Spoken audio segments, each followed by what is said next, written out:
The DVD program is a service learning initiative that we introduced here at Denison in 2008. Service learning is a pedagogy when employed in classes where the faculty member teaching the class incorporates service beyond the campus in the community, hands-on service of some sort, into the course as a text for the course. I use the DVD program in my classes to illustrate a wide variety of concepts such as unemployment, inflation, economic growth, government deficits, national debt, currency devaluation, exchange rates, as well as some more advanced concepts in monetary theory such as bond pricing, bond yields, and so on. You could explain bonds, you could explain futures, you could explain things that are somewhat intangible in a real sense of what you do with your volunteer dollars. And it creates a real market that students participate in. And for me, that is what not only makes it beneficial for the community, but also beneficial for the students. Students are required to pay 50 DVDs or 50 Denison Volunteer Dollars for the class. The economics department is the only entity that is authorized to print DVDs, Denison Volunteer Dollars. The economics department, as a result, operates just like the federal government as the monopoly issuer of the currency. The only way for the students to earn their DVDs and pay their taxes at the end of the class is to work for a legitimate nonprofit organization in the community. For every hour of community service, students earn 10 Denison Volunteer Dollars, 10 DVDs. Since its inception in 2008, the Denison Volunteer Dollars program has generated over 1,700 hours of community service. If students don't pay their taxes at the end of the semester, they lose 5% of their grade. So there is a serious penalty. Every single semester since we started the program, the economics department ends up with a deficit. Sometimes the deficit is big, sometimes it's small, but it's always a deficit. And as a result, the accumulation of all the previous deficits means that the economics department is accumulating a rising national debt. But that's also the equivalent of the private sector surplus. And in our case, we're not going to run out of money. We're not going to tell students not to perform useful, productive work in the community. So all it means is that we're accumulating a national debt that we're managing as a fiscal authority. In the DVD economy, we have zero unemployment. So every student who's ready, willing, and able to do community service is actually able to find employment. Last year we put in over 20,000 service hours just with DCA. That doesn't include the curricular service learning classes. Our students have volunteered with a wide variety of nonprofit organizations in the area. Those organizations include Habitat for Humanity, Humane Society, Legal Aid, the Red Cross, the Garden of Hope, the Salvation Army, the American Race Program, Big Brothers and Big Sisters, Relay for Life, and also people who did recycling for the community. Hope for Autism, hospice, working in the nursing home. It's one thing to go work in a soup kitchen and you've done something good for a day, but it's altogether necessary and altogether different to begin wondering why they live in a society that solves hunger by setting up soup kitchens, as opposed to many other structural changes that a society could make. I was shocked when I came here to the US seeing all these homeless people. I'm like, whoa, what is happening here? You have the richest country, but then you have close to 35 million or more people that are in poverty, and then you have 5 to 6, 7 million that are homeless.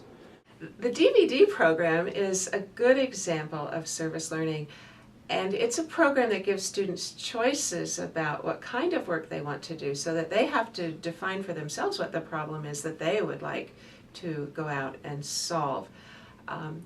They earn money, the Denison Volunteer Dollars, and become part of an economy that is driven by service. And so that makes it a very interesting case to think about, because reflecting on how that economy works out based on how much service students do becomes a very interesting dimension of a course, as well as a very interesting way of thinking about how society solves its problems. Yeah. But really, to meet the university's mission statement of becoming engaged citizens, understanding the central issues of our time in a democratic society. And that's the goal of what we do here. The DVD program is also used to illustrate functional finance and modern money theory. So when the government spends, when the economics department spends and hires students to perform community service, that's money injected into the economy. And at the end of the semester, when we collect taxes, that's money that's withdrawn from the private sector. As a result, if students perform more community service hours than what they're required to pay taxes, the economics department ends up with a deficit, and the private sector, or the students, end up with the surplus. It was like, this is a defining feature of this course. But at the same time, to me, it stuck out in terms of it helped make the initial connections of, okay, yes, I believe that the functional finance perspective really does have valuable input. In functional finance theory or modern money theory, money is injected into the economy when the government spends. So the logic is that the government spends first and injects money into the economy, and then where taxes are collected, that's money withdrawn from the system. Also, bond sales are not introduced by the government in order to borrow from the public, but rather it's a way for the government to use a non-coercive measure to withdraw excess amount of money from the system. So when there's too much money in the system, the government could either tax the population or could withdraw money by selling bonds. And if there is not enough money in the system, the government could spend more or buy bonds from the public and therefore inject money into the system. So I use the functional finance theory, modern money theory, to illustrate how monetary and fiscal policy could be used in coordination in order to create both full employment and price stability in the system. The process is the students can print these DVD forms off the web. They take them and they go to work for organizations on a volunteer basis. After the event ended, there is a supervisor to sign the form, and so that signature, after collecting the signature, I took it back to Judy's office. Judy verifies it, signs it, then she gives you your DVDs. After the students do their hours of volunteer work, they bring their completed forms to me. I check them over mainly to see what organization they volunteered for, the number of hours, and then it's signed by a representative of that organization. If it's completed fine, I give them Denison dollars. They come in different denominations. They get paid $10 for each hour of work. I went looking for money ideas, and the idea I hit on was the Euro, which was the most recently designed money bill, and I patterned this project after that using the economists that Fadhel suggested, and then also in buildings that are on campus to represent that it's a Denison project. After you pay your taxes, you can do all kinds of things with your DVDs. You can exchange with other students, you can save it for future use, or you can invest it by buying bonds. And I know a lot of my friends did the DVD program. They started doing volunteer work, and they actually continue doing it after the class because they were very passionate about what they did. Some students use DVDs to buy used iPods or used electronics or used movies. So there's a private sector economy that's developing around the DVD economy. And the more DVDs the economics department spends, the more community service hours are performed in the community, the bigger the GDP for the Denison Volunteer Dollar economy. I got 500 DVD dollars. I paid $50 for my class, and I saved $450 for future use.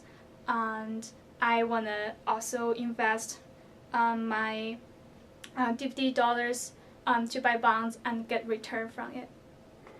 Or they could open a retirement account with the Denison Volunteer Dollar organization. So when they retire from Denison or when they graduate, the economics department will send them retirement checks denominated in DVDs, and those retirees could use their retirement income to directly hire or recruit currently enrolled students at Denison to work for them or work with them in their favorite nonprofit organization. One of the good things about this program, I found when students bring their forms in, they hand them to me and then they seem like they want to talk. And they say how much they enjoy the hours they put in at these different organizations. They said they never realized that they would go in for volunteer work. but it really made them think about it, and most of them said they would love to go home and continue this in their own communities. That's a good thing.